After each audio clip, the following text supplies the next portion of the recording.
John, Paul, George, and Ringo ceased to operate as a musical unit over 20 years ago, but yet the Beatles are still thriving. Dennis Michael reports on Beatlemania, the happy malady that refuses to go away.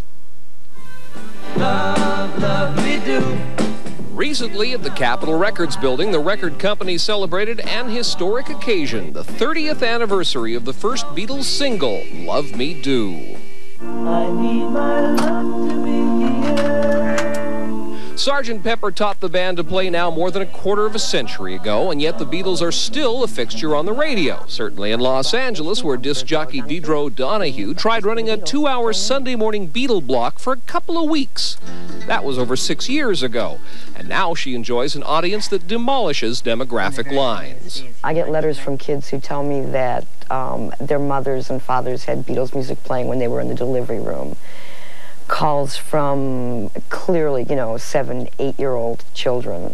Calls from grandmothers. Beatlemania is alive and well. Just check any of the annual Beatle Fests that run in major cities around the U.S., drawing crowds to buy, listen, and share their devotion with the Fab Four, sometimes with a little help from their friends. When the Beatles first came out, it was the first time the young spoke directly to the young in history without any intermediary. There was nobody in between.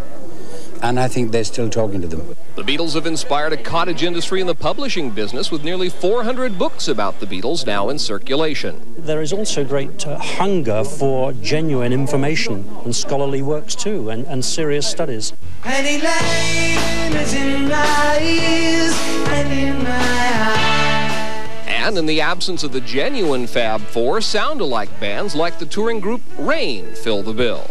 When I find myself in times of trouble. The good news for the latter-day Beatle fanatic is that there are now new offerings from the source. Parts of Paul McCartney's world tour are now airing on the Disney Channel. Notice the tape echo on the voice already, even though this is a very early rehearsal tape. The Disney Channel also recently aired The Making of Sgt. Pepper, a documentary created by Apple Corps Limited and written with the help of Beatles scholar Mark Lewison, who says a settlement of the Beatles' long-tangled legal affairs in 1989 has freed up a number of Beatle-related projects. It wasn't set up to just sit there, it was set up to be creative.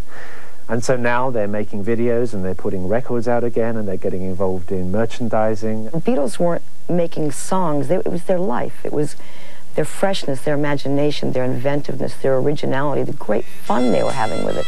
And I think that's what you hear there in between the notes, is the great joy. Dennis Michael, CNN Entertainment News, Hollywood. And that is Showbiz for today, Tuesday at this time. Join CNN for television's most complete coverage of the '92 election. Showbiz Today will return on Wednesday. And beginning Thursday, late-night viewers can catch our replay at a new time, midnight Pacific. In Hollywood, I'm Bella Shaw.